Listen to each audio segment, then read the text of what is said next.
Welcome to a brand new episode of IDTALK4ED Live, the show for the unsung heroes of education. I'm your host, Kwame Sarfo-Mensah. If this is your first time tuning into the podcast, we welcome you and we hope that you return back for new episodes and future content. And if you are a returning listener or viewer of the podcast, we welcome you back. We hope that today's episode, as always, is enlightening, informative, and insightful for you.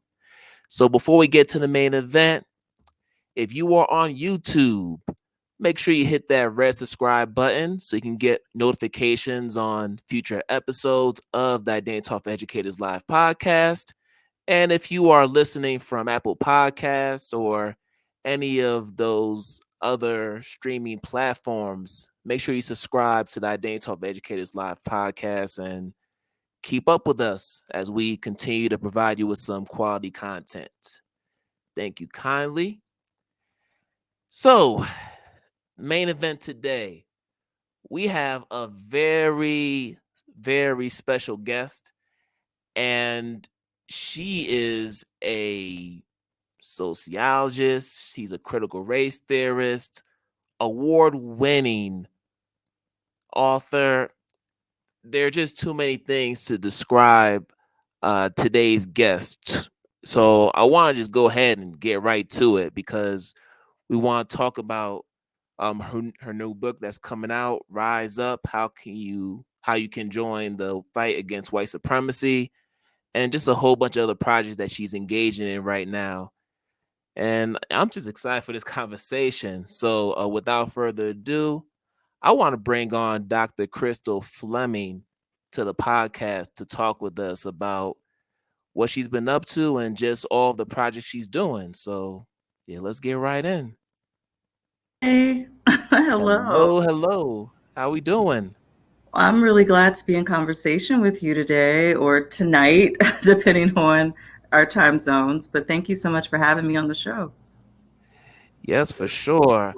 Uh, but before we get into the main conversation, as I was doing my research, I found something very interesting. So I don't know if my wife Natalie told you, but I'm actually a Temple University alum.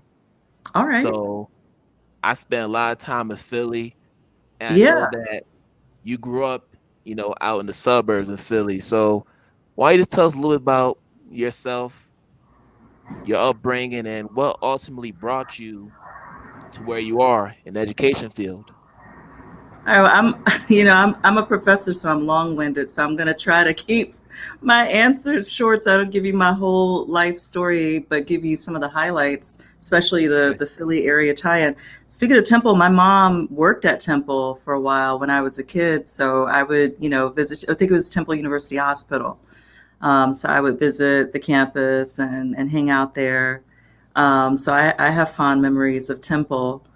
And yeah, my people are from Tennessee and before that, Georgia. So when I was like 6 years old, we moved from Tennessee, my mother and I, to Jersey. And then from Jersey, we eventually moved to the suburbs outside of Philly. And that's where I lived from like, I don't know, end of elementary school right up until college. So yeah, I mean, when I, as a teen, I was able to go and like catch amazing music in Philly. Black Lily sometimes would be able, I don't know if you're familiar with, yeah, with Black Lily and, seeing the Roots and Jill Scott, while they were big, but they haven't blown up the way they did, kind of as we all got older. And just, it was I'm actually kind of nostalgic for the Philly area. Like sometimes I think about moving back there. I'm in New York City now. I've been in New York City for like 10 years. Well, New York for 10 years, New York City for like 7 years. So yeah, I mean, how did I come to be an educator?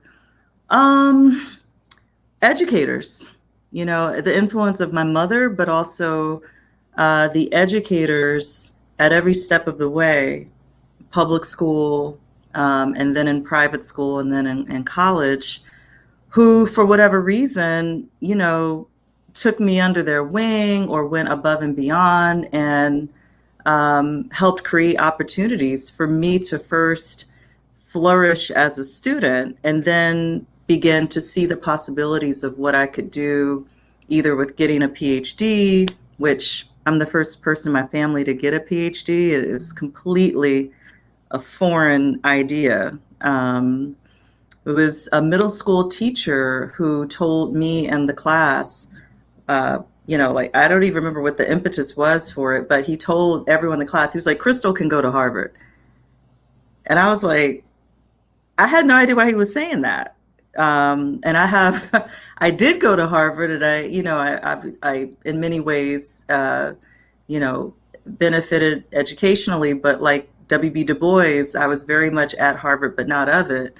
And I have subsequently been pretty outspoken in my criticisms of Harvard and academia, and especially elitism in academia. And you get all kinds of elitism at Harvard. But yeah, so whether it was, teachers encouraging me to, apply for things or do things that I didn't think were possible, or in one case, the supermodel Beverly Johnson. Yes. Yeah. So her sister was my guidance counselor in public school and middle school. Oh, wow. And out of the blue, one year, she told me and one other Black kid, we were both like the only Black kids in the gifted and talented track in the school. Well, in our grade, in any case. And she called us both into her office and she said, I want to nominate you for fellowships to go to a private high school. Knowing the Philly area, I don't know if you've heard of the Baldwin School, but it's on the main line. It's like an all-girls school, private school. It's next to Bryn Mawr College. Okay. And I ended up at the Baldwin School, but before that, I went to a different private school where, this guidance counselor had nominated me for this fellowship, and it was Germantown Academy, and very expensive. My family could not have afforded it otherwise. And next thing I know, I'm now, getting this quasi full ride, for private school. And it was a very complicated experience because, again, I was like a fish out of water. I don't come from an elite socioeconomic background by any means. We come from humble beginnings. And it was the kind of thing where, they give you the money, but there is within the school, there is actually no effort to integrate you into the school population or to, help you and your family actually feel and be welcomed. So we see a lot of that in elite educational, particularly predominantly white or historically white institutions, where they may bring you in with a fellowship, but there's no competency in actually addressing the different forms of exclusion, marginalization, within those settings. So that was definitely my experience, but at the same time, getting access to educational resources and opportunities that I wouldn't have had access to otherwise. So from there, finishing high school, going to Wellesley, where I met your wife. And I've admired Natalie for a long time. She knows that. But yeah, Wellesley was the place where, and I write about this in my book, How to Be Less Stupid About Race. It was the place where I first had Black educators. It was the place where I had courses that were actually about inequality. And, I took Africana studies courses. I discovered sociology. I was going to be a STEM major, and then I got pulled into social science. And one of these things, again, kind of out of the blue, a friend and then a professor reached out to me to encourage me to apply to kind of like a pipeline program. It's called the Mellon Mays Undergraduate Fellowship. That's what it's called now. It used to be called the Mellon Minority Undergraduate Fellowship. And the name change is frankly about white American pushback to so-called diversity and inclusion programs, where you have to, within our legal landscape in the United States, it's very, very difficult to actually target underrepresented minorities for, inclusion in various programs, because white backlash calls that reverse discrimination. They call it, and so all kinds of different programs have had to, or have chosen to, adjust to that legal landscape. And so we got the minority fellowship then becomes Mellon Mays, and white people can apply. So that's part of that ongoing history. But in any case, the Mellon Mays Undergraduate Fellowship is a pipeline program that was conceived to bring in originally Black and brown folks into academia, and particularly those who don't come from an academic background like myself. And it was that program that connected us to mentors, gave us money to do independent research, helped us identify PhD programs to apply to, just, test prep for the GREs. It was the whole 9 yards. And right up until my promotion to full professor, that program has been a long-term source of support for me. So that's what brought me to academia. It was not really by design. It was, the encouragement of my mother to pursue my academic interests. And she would, it wasn't at Temple, but it was at, have you heard of Thomas Jefferson University? Yes, I have. In Philly. My mom worked there too. Wow. When I was in high school. And when I was in high school, she knew that there was some kind of summer internship program with researchers. So she asked me if I wanted to do it, and I did, because I was a nerd. And so when I was 16, well, maybe 16, 17, I began spending the summers doing research under the tutelage of a cancer researcher.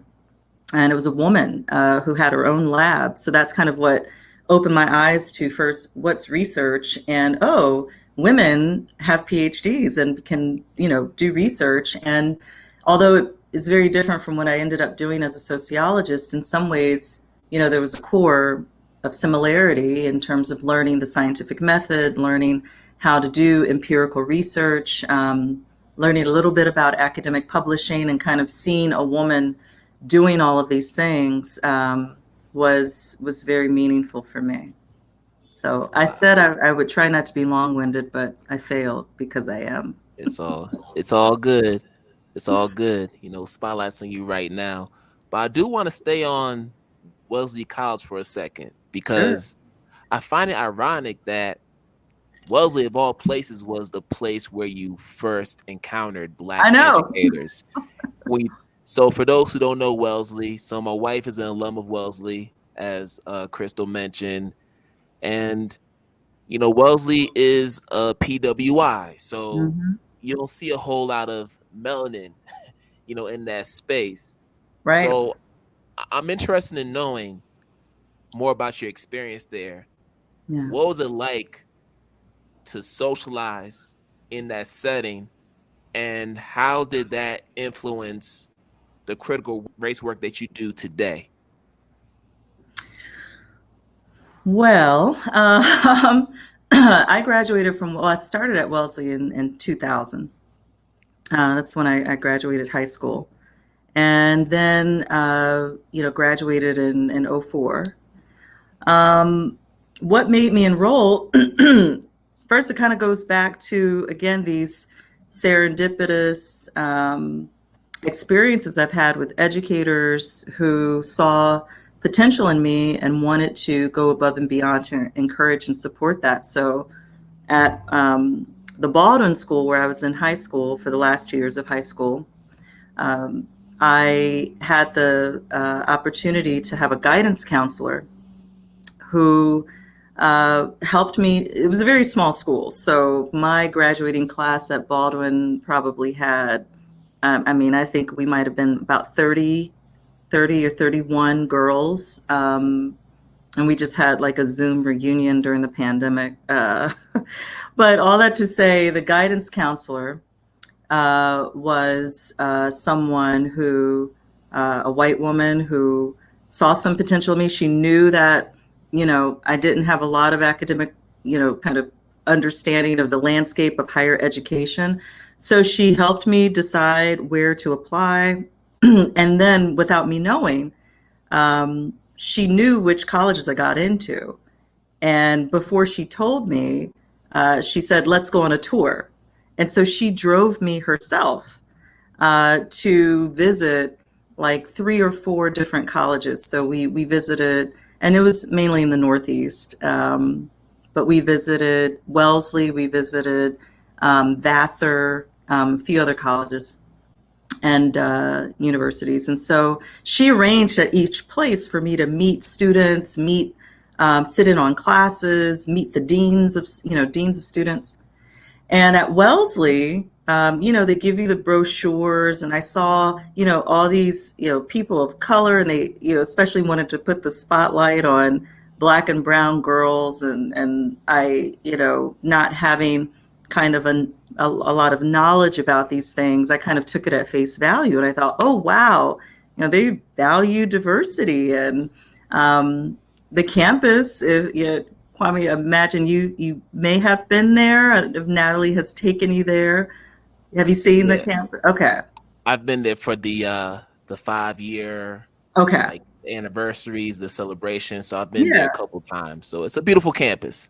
Exactly. So, I'm looking around. I see that they have a huge lake called Lake Waban, and I'm like, oh my gosh, it's gorgeous. It's probably spring, flowers everywhere. And then the guidance counselor arranged for me to meet the dean of students, and I go in her office, and the woman's like, welcome to Wellesley, and she gives me a hug, and I'm like, well, it's like a full ride. I'm coming. It wasn't a full scholarship, but it was pretty close to it. So it kind of was a combination of, kind of believing at face value what the institution was saying about its commitment to diversity, and this is also like, as much as I benefited from, the guidance counseling I received in high school, I was not encouraged to apply to historically Black colleges and universities. So I was encouraged to apply to PWIs. And so, if I had been advised otherwise, who's to say I wouldn't have gone to Howard or Spelman or another historically Black college or university. But at the time, I saw the money, I saw the scholarship, I saw people hugging me, I saw the brochures, and it also, I think, appealed to a sense of what for me back then I viewed as a place for female empowerment. Of course, in the last few decades, Wellesley has been pushed to be more inclusive of gender diversity. And so for students who are trans or non-binary, to expand beyond the original framework of, a women's college, but to be more gender inclusive. No, and that is true, and it's still a place of women's empowerment, which is, or at least it claims to be. And I think in many ways, compared to mixed gender educational settings, there is something for me that was unique and powerful about being surrounded by images of women accomplishing whatever it is they wanted to accomplish. And I come from a girls' school, quote unquote girls' school, the last 2 years of high school. And so I kind of already had that appreciation of what it could feel like to be in an environment that sort of claimed to encourage girls and women specifically. So I kind of liked that. So I think, it was a combination of those factors that made me come to Wellesley. And then your question of what was it like to socialize? I mean, well, it might have been better if I had a car, if I had been able to, get to know more people in Boston. Wellesley itself is, kind of out in the outskirts of Boston, and maybe 40 minutes to get to Boston. So if you don't have a car, if you don't know a lot of people in the area, and if you're like me, kind of, I was going to say kind of, but I can be very socially awkward, especially back then. It was isolating. It was very, very isolating. And then I had the bad luck of being housed my first year in like literally the dorm that was the farthest away from the center of campus. So it was like doubly isolating, where like Wellesley itself is away from, like the hubs of Black life in Boston. And then my dorm was the most like marginally located on campus. So it was not easy for me socially. Academically, I feel like in many ways I did flourish. And I'm glad because, there's no campus that's perfect, but, I feel like at least if I didn't get the social life I wanted, I did get just an enormous amount of academic resources. That's what's up. But shout out to Wellesley. I know it's a beautiful place, and when my wife talks about it, she just has a lot of nice things to say. Yeah. So I mean, I think it's, I graduated in '04, like I said. So, I've had many years now to kind of reflect on my experience and also go back, as an alum, and as an alumna and as, an adult who's employed. It's different than when I was, a student with no car. So, I've also subsequently kind of fallen in love with a lot of Massachusetts. So I actually really like, not necessarily the town of Wellesley. And I have to be honest, I don't even really like Boston, but I can enjoy myself when I go to Boston, but I much prefer like Western Massachusetts or Cape Cod, Martha's Vineyard, just like, I've been able to appreciate the state of Massachusetts, and I've been able to go back right before COVID. The year before COVID, I had my, I guess it was my 15th reunion. And Wellesley has been so supportive of my last book, How to Be Less Stupid About Race. They've had me kind of, there to talk about it and connect with students who, a lot of Black students and students of color continue to struggle, not just with racism and intersectional oppression, happening in the world, but happening at Wellesley as it is on like all of our campuses.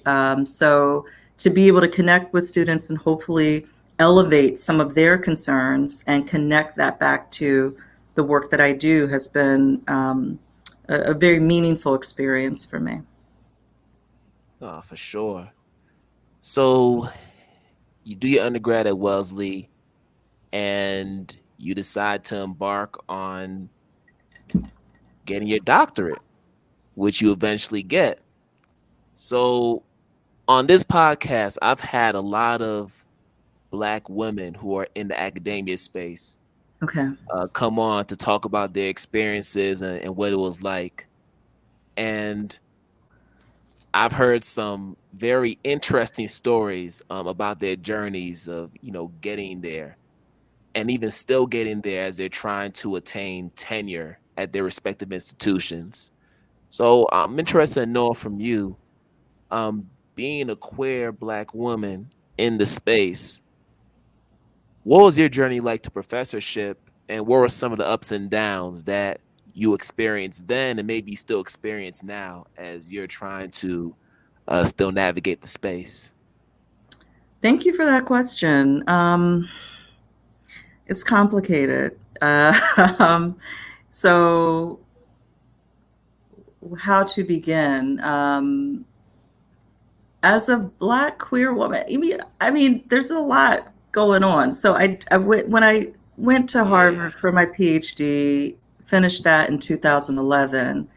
I had been in an elite kind of historically white academic environment for a long time, and not just Harvard. I have to include my 7 years at Harvard, the 4 years at Wellesley, and then high school. And so, in many ways, I was in a bubble, and in a bubble inside of a bubble inside of a bubble. And I did not understand, again, especially as a first generation academic, I knew nothing about the politics of academia. I didn't even understand the politics of choosing where to do my PhD, or to how to even like a framework for how to think about the politics of the professors with whom I'd be working and who'd be quote unquote training me. I had no political like framework for understanding these decisions and the consequences of them. And so it was very much kind of in the process of doing the PhD. And I had, sort of the irony of it, I mentioned the Mellon Mays program, they continue to provide support in different ways, conferences, mentoring while you're in graduate school. I was a Ford Fellow, Ford Foundation Fellow, which provided, conference space to share your research, money, et cetera, mentoring in different ways. But honestly, none of those programs equipped me, at least I did not get from those programs, what I would view as an honest reckoning with sort of the racial and gendered politics of academia and class politics of academia. It's not that there weren't attempts. There would often be like panels where, faculty would share their experiences with students, but I didn't feel that you could kind of draw from that a strategy or, just any kind of clarity about, okay, well, what do I do with my education or with my career? And the other aspect of it that I felt very ill prepared with regard to was literally the academic job market. I had no idea how bad it is. When I finished my PhD, I barely applied, to jobs. I might have applied to a total of like 4 academic tenure track jobs. And I ended up having like two opportunities from the 4. And Kwame, I felt like a failure because I didn't get all 4 job offers. And because I'm a little crazy. Both things. But also, like, I literally didn't know that, some of the people who would become my colleagues had applied for 100 jobs, to get, an opportunity. So I had and it was really, years into the tenure track that I began to understand what is the landscape of higher ed in the United States. And what it is this exploitative, oppressive labor market where most of the work is being done by untenured faculty, contingent faculty, lecturers, who are not only being grossly underpaid, but often do not have, basic protections like, health coverage and time to do their research. And so academia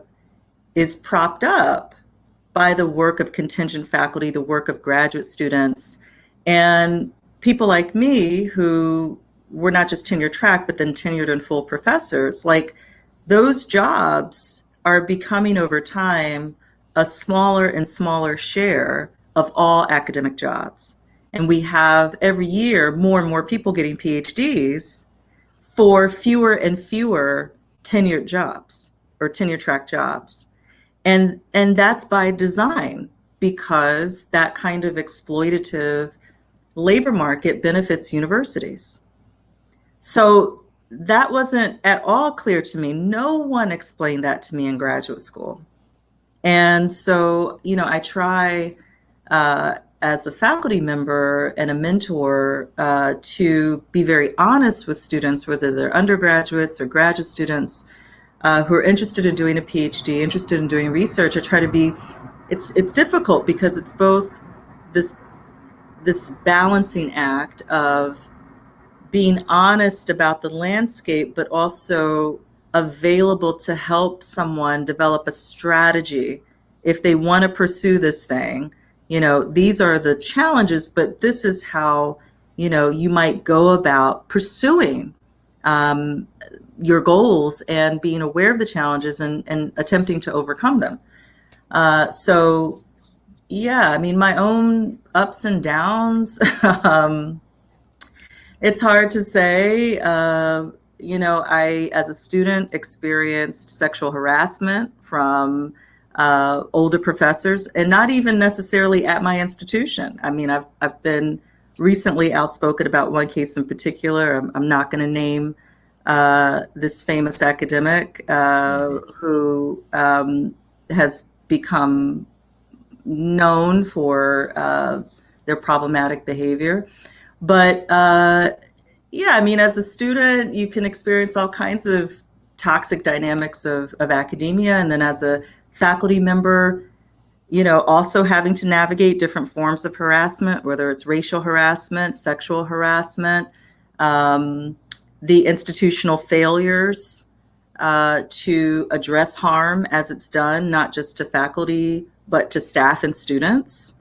And when you are an underrepresented minority, or you are underrepresented in multiple aspects of your identity, sexual, gender, racial, ethnic, you often, have the additional burdens and labor and the time required to work with students who are also experiencing, different forms of interpersonal and institutional harm.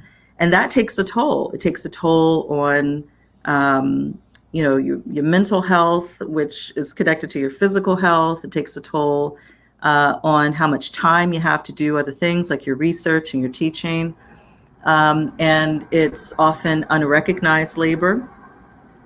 And it's often impotent. What I mean by that is the work we do to help support students who are experiencing harm within our institutions, it's impossible to eradicate the harm, because the racism, sexism, the various isms are embedded in the institutional practices, which are ongoing.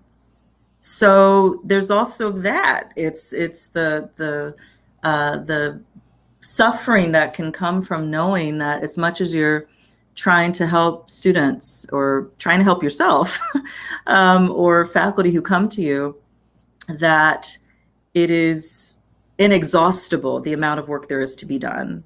And so, I try to also encourage people to be very mindful about seeking support, whether it is, from peers or from, programs, or, in some cases might be you creating systems of support, so that we're not doing this work alone, because we can't. These problems are collective, they're institutional, they're cultural.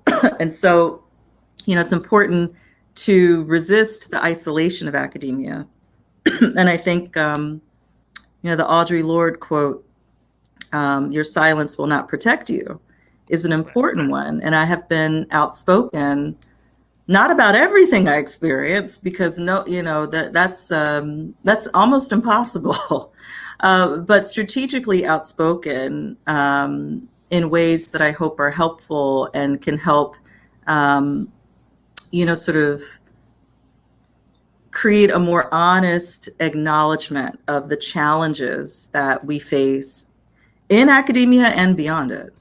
For sure. Now, with regard to research one versus research two universities, because I feel like if you're someone who is pursuing a doctorate, you're probably going to lean towards a research one university, because it's like, okay, I could really focus on the research. But then for folks who are more into teaching and doing research, you find yourself in a research two university. So I'm wondering, is it more advantageous to be in a research one university as opposed to research two, or does it not really matter? It's still like equally hard. Well, that's a good question. I don't know that I'm best equipped to answer it, because all of my experiences have been in these research one institutions, and I think if I were to extrapolate, I think it really depends on what you want your PhD for. I would think if, for me, I especially have Black students and students of color who come to me looking for advice about, an academic career, PhDs, and so on. And one of the most important questions I ask them is, sort of what do what do you want to do with PhD, the doctorate? What is it that you think you need the training in order to do? For a number of reasons. One, to go back to what we were discussing earlier, like the academic job market is horrible. So the pretension of getting a PhD so you can become a tenured professor, that is not a good plan A. It's not a good plan A because a lot of it is actually out of our control.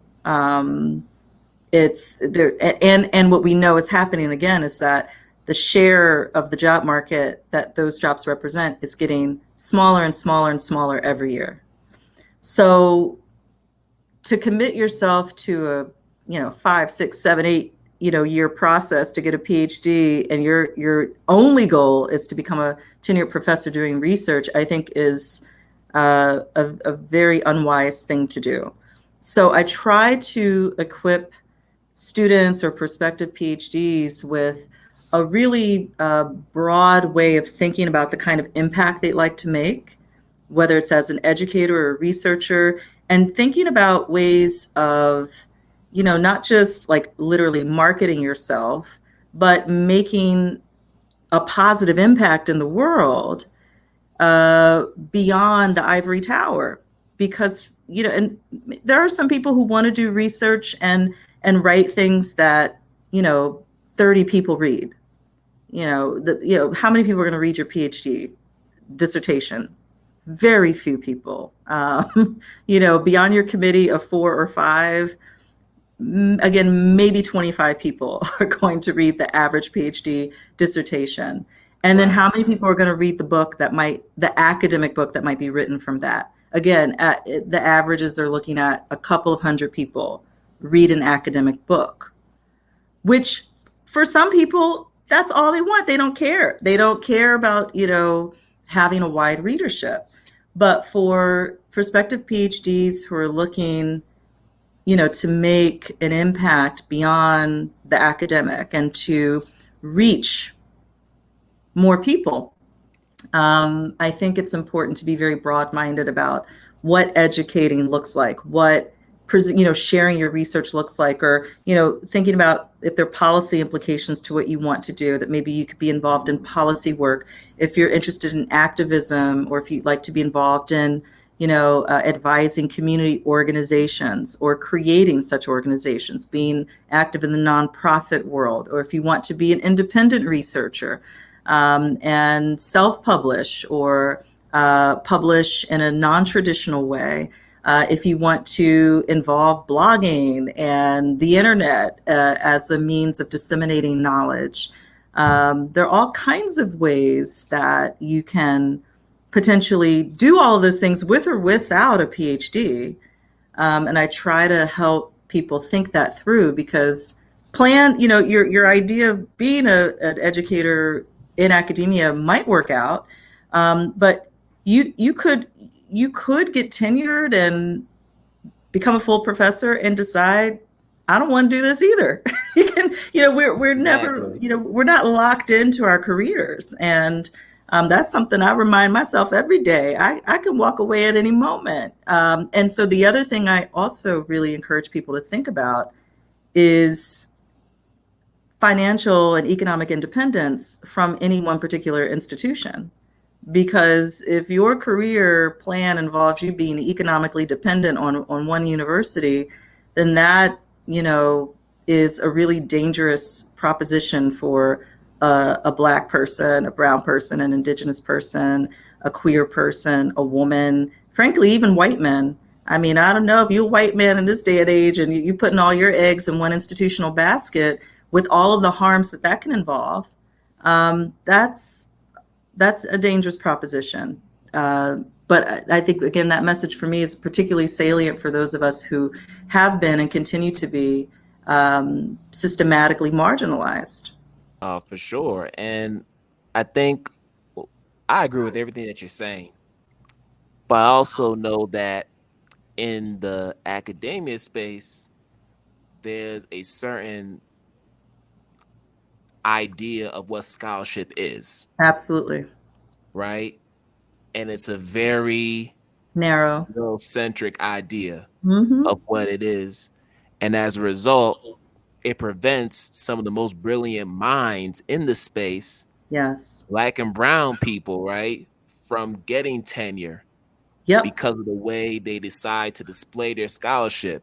So in this era of social media where we're seeing a lot of people doing IG lives or Mm-hmm. tweeting on Twitter, going on LinkedIn and providing great information, Mm-hmm. transformative information, because it doesn't have a lit review, because it doesn't have an abstract, and it doesn't fit the traditional mold of what a publication is or what scholarship is. Therefore, it's nullified. And I Mm. think that's what prevents people from doing what you are Mm-hmm. encouraging them to do, which is to really reframe the way that you think about scholarship. But Yeah. in order for us to do that, the institutions have to do that and catch up with the times. Yeah, I mean, I hear you completely, and I agree with you. At the same time, I think, you know, there are few different things that come to mind for me. When I was in my first year in the tenure track, um, which is a long time ago, I guess that was like 10 years ago. I came in as a, I think pretty conventional scholar and a pretty narrow idea of the impact I wanted to make. I mainly got the PhD originally because I wanted to do research. I was not enamored in graduate school with teaching. And it was in my first year of teaching at the university level as a assistant professor that I fell in love with teaching and began to dedicate myself to developing my pedagogy and really, being intentional about that and taking it very seriously. But also, it was the year that I went through a lot of tumult and changes in my personal life. I went through a big breakup of a long-term relationship. I moved a couple of times and had like some spiritual experiences that made me take a step back and reevaluate my life. And I realized that I wanted to change the way I created, all kinds of things, knowledge, art. And it felt scary to do that because I knew exactly what you're discussing, like these norms, these professional and academic norms. And so I felt like, okay, it felt like almost like I'm making a mistake, like, or making many mistakes. I started a Right. blog. I started to like create music and share it publicly. Even though I wasn't sure if anyone would like it. I started to be honest about my interests when colleagues would ask, well, what did you do over the summer? And I'd be like, I think the answer they were looking for was I worked on my book manuscript. And the answer was, well, I wrote poetry and music and went to the beach and did a little bit of work on the book, but, spent time taking care of myself and finding ways to create. And so as I did that and I felt unsure and scared, I also felt like, whatever the costs are going to be, the cost to me of conformity was too high. But Yeah. also being aware of the realities of, okay, well, if I'm in a tenure track job and I do want a shot at this tenure thing, and I'm not going to leave academia at this moment, then I need a strategy. Kind of goes back to what I try to convey to students. I try to do it for myself is, okay, these are the challenges. These are sort of the quote unquote realities of the rules of the game. These are the ways in which I don't know if I can curse on your show, so I'm trying not to, but these are the ways that I want to, screw with the rules of the game. So how do I get support for that?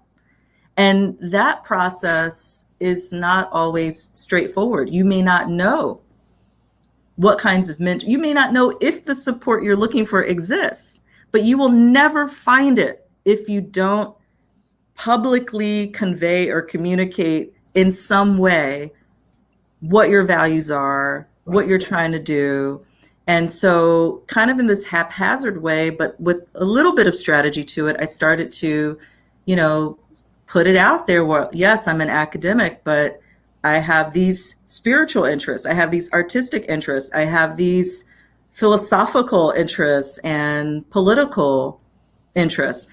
And little by little, other academics who are also misfits in their own way started to reach out to me and connect. And so it was this kind of inadvertent networking that was values oriented, where I started to see, oh, these are the kinds of mentors I'm looking for, or these are the kind. So it really was this, years long period where I, kind of cut ties with, in some ways, some, though not all, of the mentors I had at Harvard from graduate school.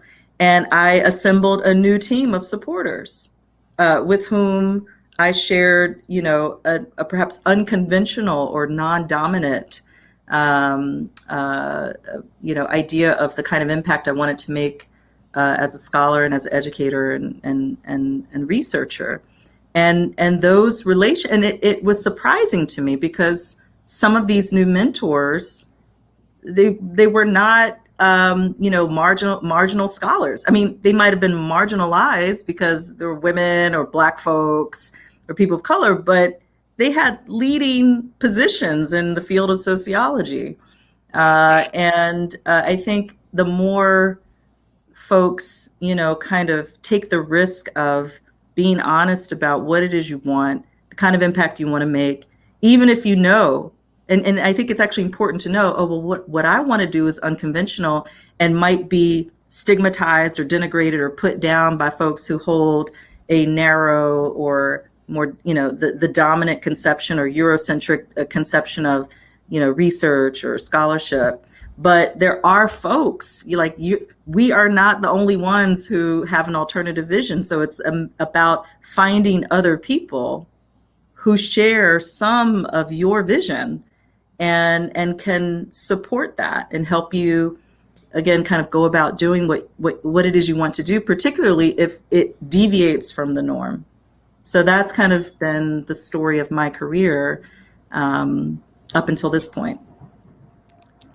And I think you demonstrate that really well on your Twitter account, which I love.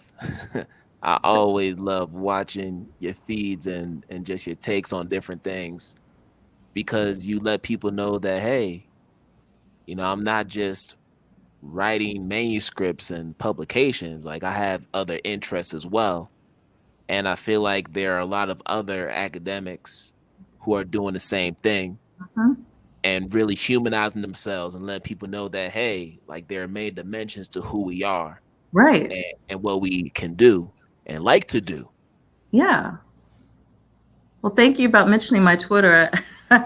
Sometimes I'm embarrassed about my Twitter because, when I first started tweeting, sometimes I feel my own tweets. Don't get me wrong. Sometimes I'm feeling myself on Twitter, but when I first started tweeting, I guess it was like 2012, so like 9 years ago. We started a Twitter account. You don't have any followers, so it's kind of just like, I don't know, almost felt like blogging at first because it was like, I don't know who's reading this. And then I remember when I had like 600 followers, and it was like, wow, that's a lot of people, and it felt like. And then there was like 900, and then it was like 1,000 people, and it was just like, oh my God. And sometimes it's like this weird dynamic where sometimes I try to just, if I'm tweeting, sometimes I like have this pretense that I'm just writing for myself, but then I know that there are people reading it. And sometimes I do want that interaction.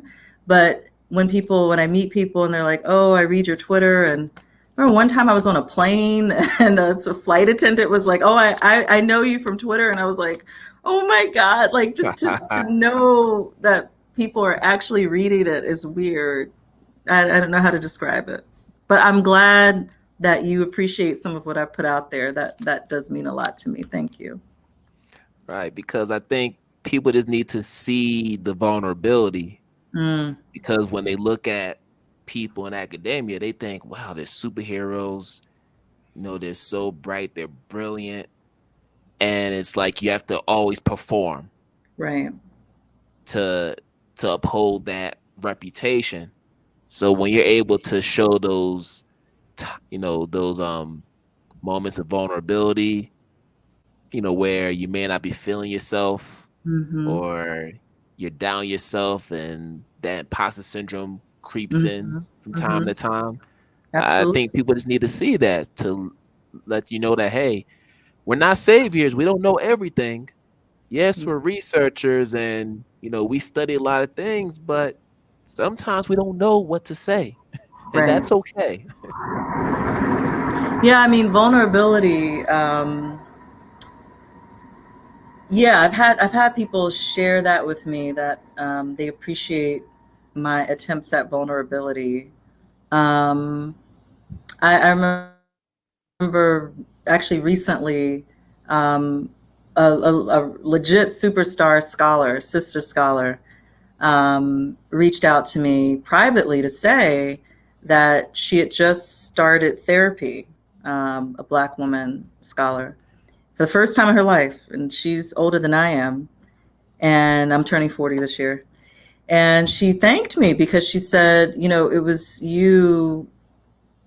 It wasn't only me, but she was saying, your tweets about therapy and your experience with therapy encouraged me. She was like, it was one of the things that encouraged me to finally, get some of the help and support that she needed. And, um, I think that was a way of expressing appreciation for what some people think of as vulnerability, being honest about, these are some challenges I face. These are, you know, the moments when, I reach out for support, whether it's therapy or friends, family, just acknowledging, again, going back to Audre Lorde, your silence will not protect you. And I think to the extent that,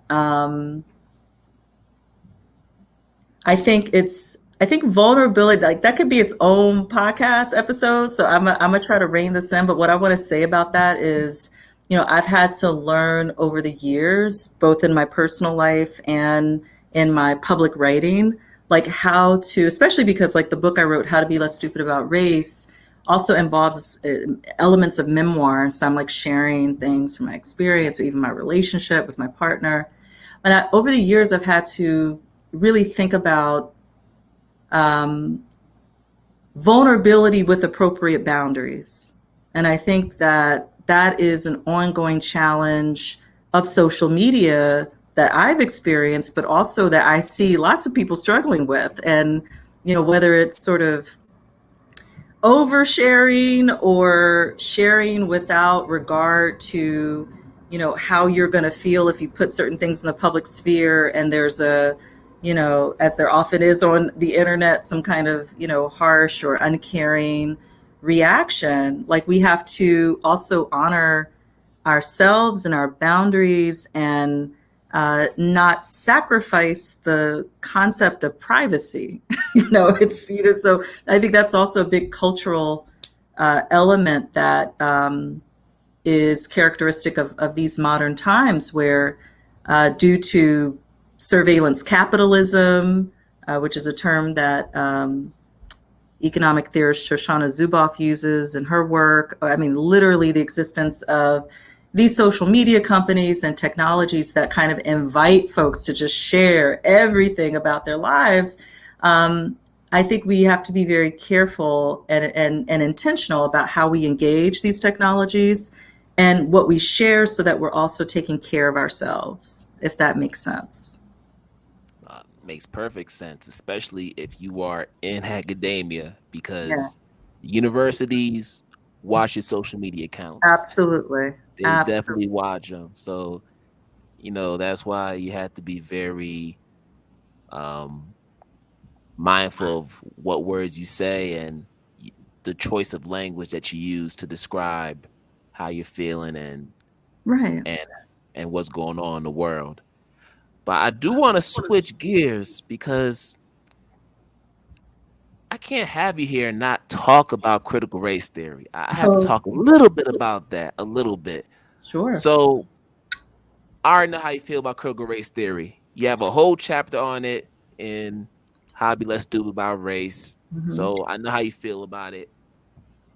As a K-12 educator, as someone who's not in the academic space, who is reading different publications and learning from great minds like yourself about the tenets of the theory and everything else, I'm wondering, the way it's been framed by Republicans and even conservatives and other people in the political realm, do you believe that the anxiety that's been created around not knowing this jargon has paralyzed K-12 educators and others from engaging in anti-racist work?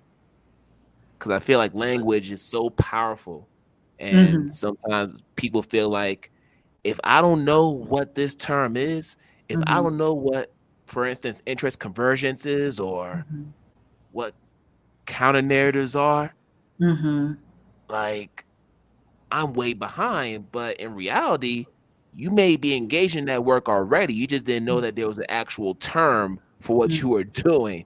Hmm. So I'm wondering if the anxiety that's been created by some of these political pundits has paralyzed certain folks from engaging Hmm. more in anti-racist work. Um, well, I think we have to be clear about who's being paralyzed and who is being deliberately silenced. I think Mm. that I don't know, Kwame, when you ask this question, are you thinking about white educators? Are you thinking about everybody? Are you thinking about Black folks and people of color? I'm thinking about everybody, because it's not just white educators, it's even Black folks, brown folks as well, who are feeling like, I don't like, I want to do something, but I don't Yes. know enough. Well, yeah, okay. Well, the reason I threw that question at you is because I see at least two different things happening. Again, as someone who's not a K through 12 educator, but is very much observing what's happening at a national and local level with the manufactured uh, misinformation about critical race theory, which is Right. being heavily funded by conservatives and as part of a global backlash to anti-racist activism and educational work.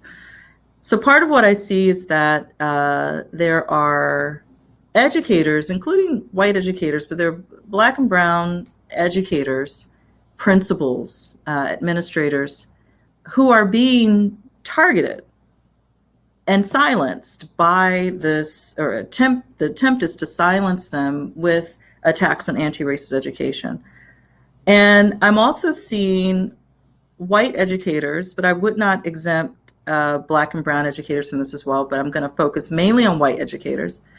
But I'm seeing white educators who themselves have never made a clear, conscious commitment to anti-racist pedagogy, who are basically cowards and are easily lured into this, we can call it anxiety, but it's this discomfort with directly addressing systemic racism, white supremacy, and they didn't need much to discourage them in the first place because they never made a commitment in the first place Sure. to anti-racism in the classroom. So I think there's like the population of educators who were never committed to anti-racism, who now are, even less committed because of this manufactured attack on anti-racist education. And then there are those who were already doing the work who are now finding themselves targeted, fired in some cases.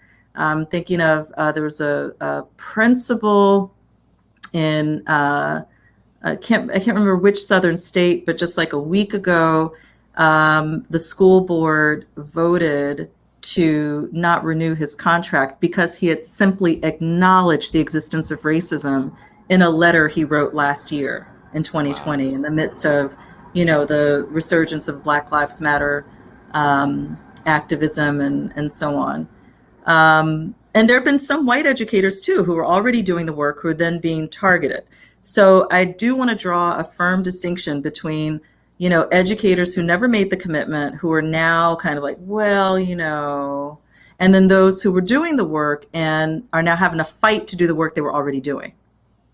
And so, yeah, critical race theory, critical race scholarship, I prefer to call it that. Of course, in some cases, we're talking about legal theory and kind of abstract ideas, but in other cases, we're looking at empirically confirmed findings that are not theoretical. We don't have to question whether white supremacy exists, whether systemic racism exists. There are people who question that, but I don't consider these to be open theories. These are well documented empirical facts, social facts. We use that term in sociology.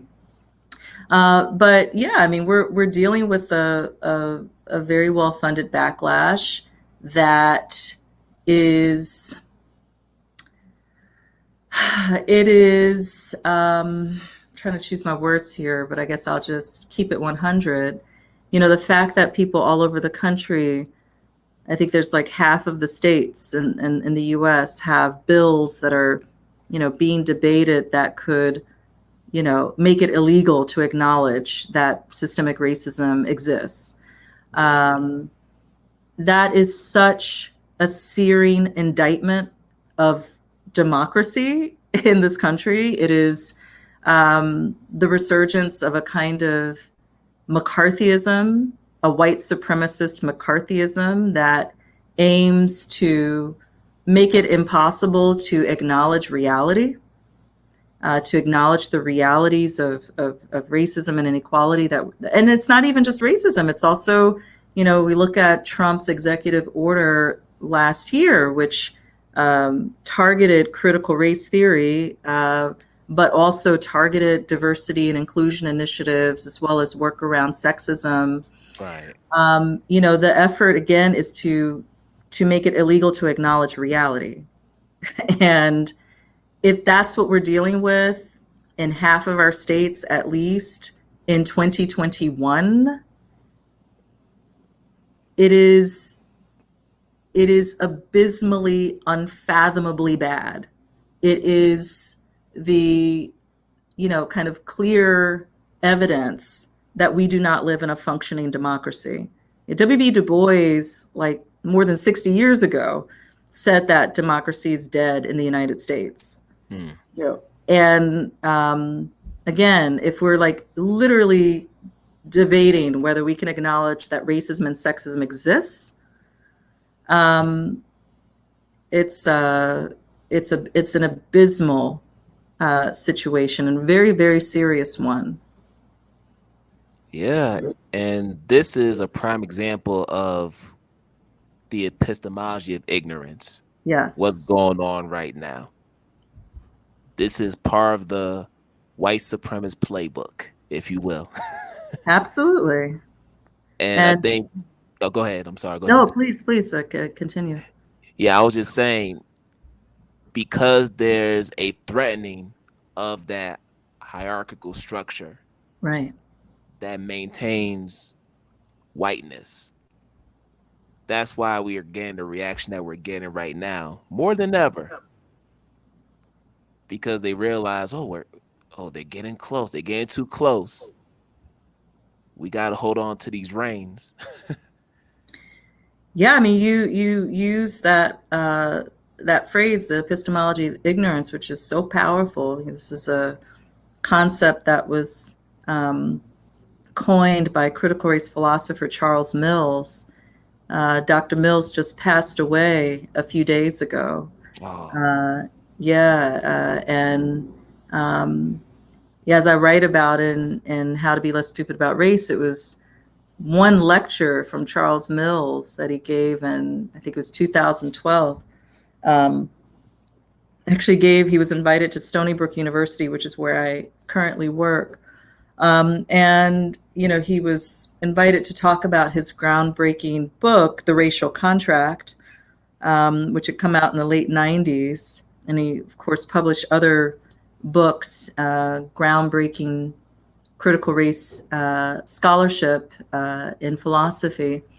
But he was able in that lecture to explain his idea of the epistemology of ignorance, which is a term that I then kind of riff on in How to Be Less Stupid About Race, with the term racial stupidity. But for Charles Mills, as you explaining, the epistemology of ignorance is really sort of this systematic way in which white dominance and white supremacy in terms of political and economic and social dominance, that it's been historically constructed and maintained by misrepresenting reality, by misrepresenting knowledge. Yes. And sometimes under the guise of ignorance, and Mills has been criticized by some who would argue that we're not really dealing with ignorance, we're dealing with deliberate attempts to seize and maintain power by misrepresenting reality, whether it's misrepresenting, for example, the racial hierarchy itself is a form of massive disinformation. The idea that there are biological races is pseudoscience and false. And furthermore, the idea that the white race is superior to others, like this is massive form of disinformation and misrepresentation of reality. Racist stereotypes that represent indigenous people as barbaric and violent simply for existing or defending themselves. Racist ideology that represents Black people as inferior or animalistic or violent at the same time that white people in power are targeting and violating, and during the time of chattel slavery, enslaving and raping Black people.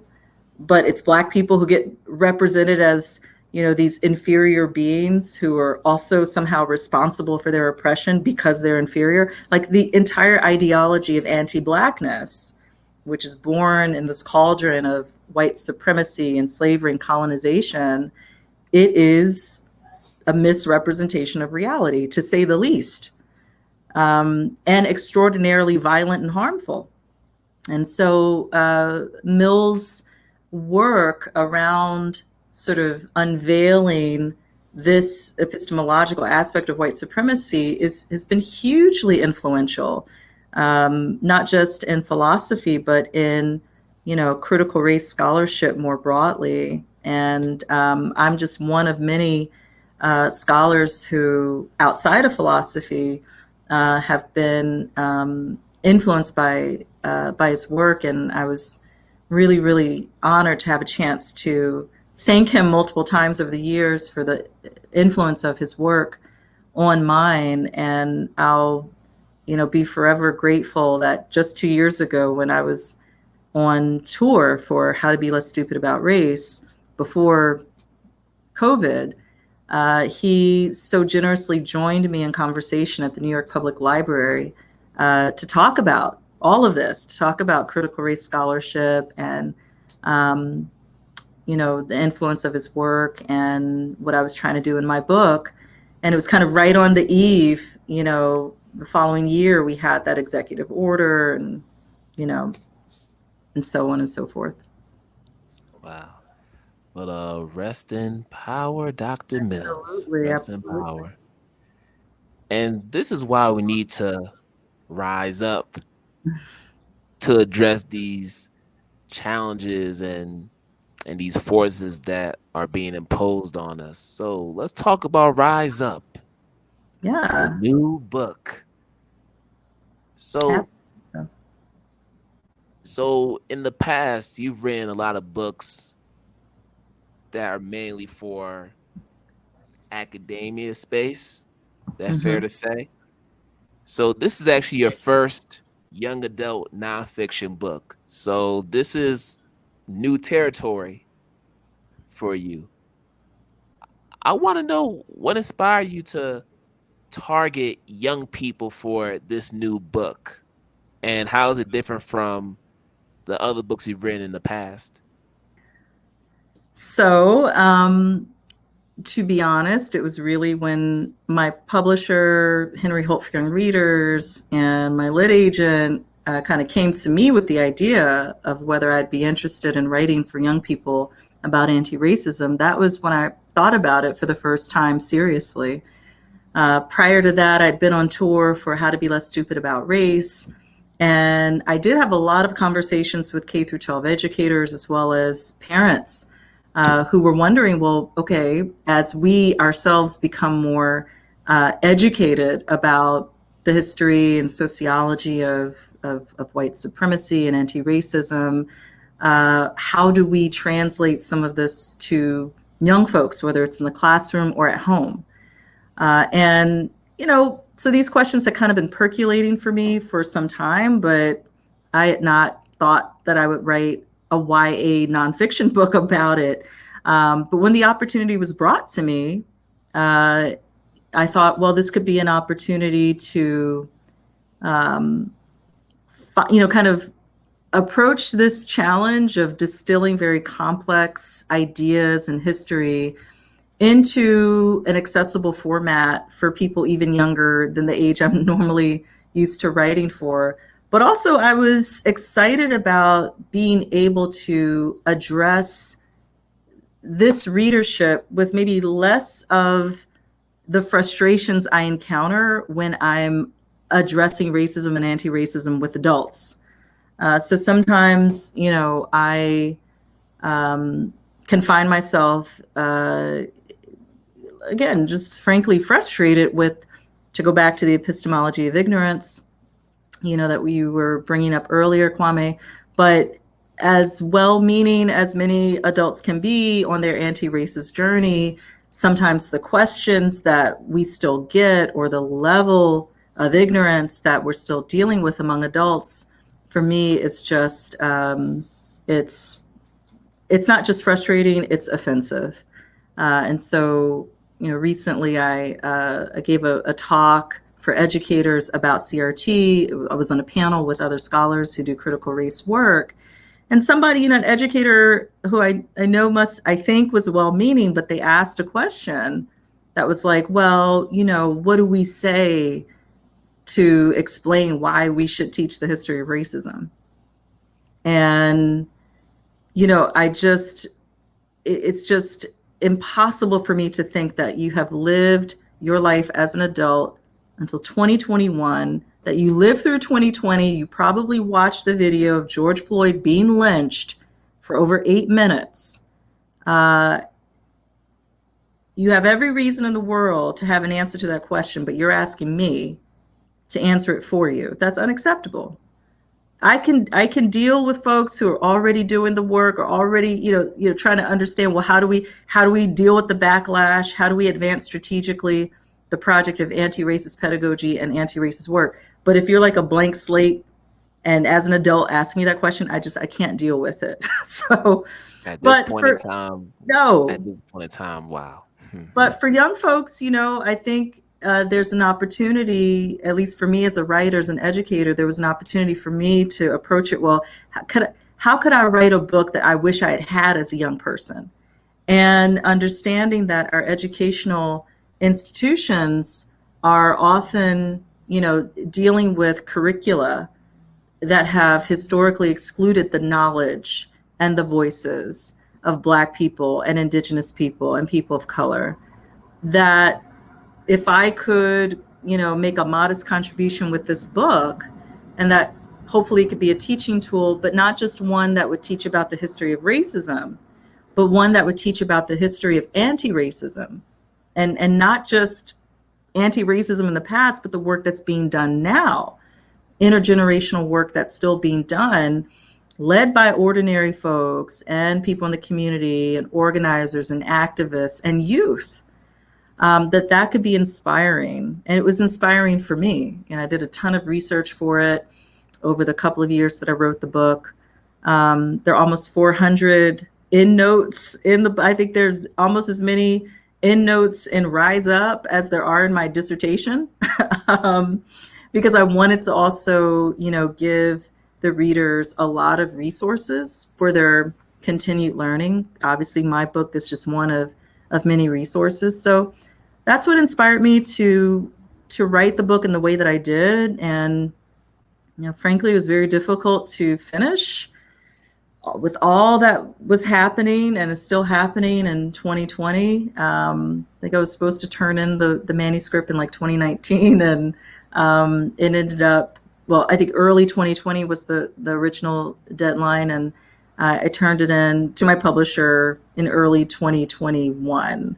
And I'm excited that it's coming out this year in October, and I hope that it is helpful, not just for young folks, but for folks of all ages who are trying to better understand what white supremacy is, where it comes from as a system, but also what we can do to challenge it and dismantle it, and continue the work that's been done for generations. Awesome. And I look forward to reading the book. I know it's going to be awesome. Thank you.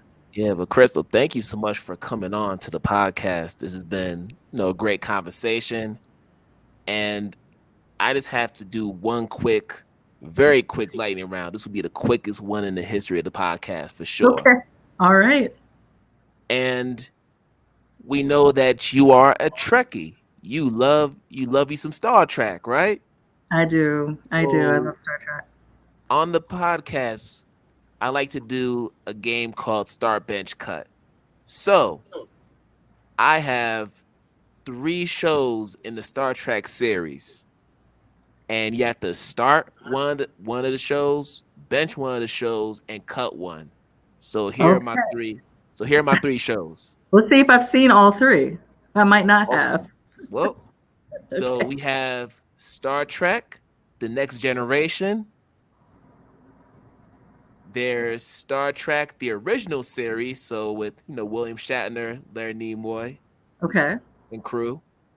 And then there is, I don't know if you've watched Deep Space Nine. I am all up in Deep Space Nine right now. I'm doing a first watch, and I'm almost to season 6. Awesome. So, what's the order? Okay, so one gets benched, one starts, one gets benched, and what's the third? You get cut. Okay. Bye-bye. All right. Well, cutting the original series. I know might be a controversial position to take. I am. Now this is really hard because I grew up on The Next Generation, and Picard was always my captain. Mm-hmm. But maybe I'm gonna bench The Next Generation so we can start Deep Space Nine. Wow. I know. I thought I would never question the place of The Next Generation and the Star Trek pantheon, but I'm really into Deep Space Nine. All right. Well, and Captain Sisko and all of that. Yeah. I wasn't expecting that, to be honest. But all right, that's what's up.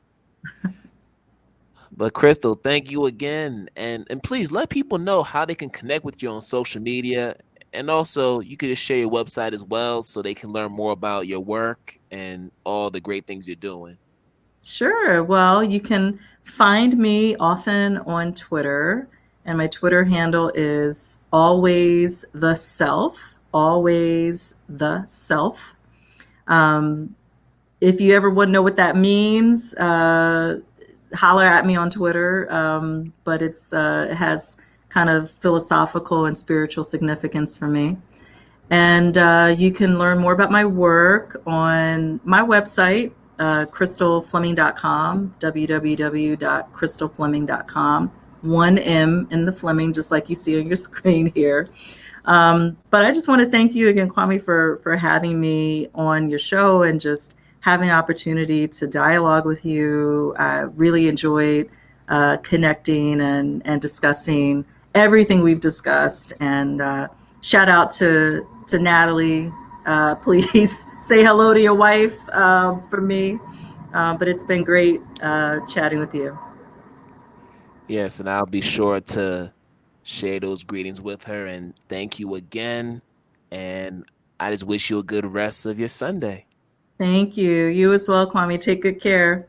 All right. Thank you.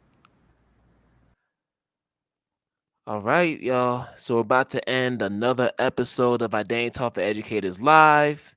And as always, I wish you all good morning, good afternoon, good night, wherever you are in the world. We're going to do this again another time. Peace out, everybody.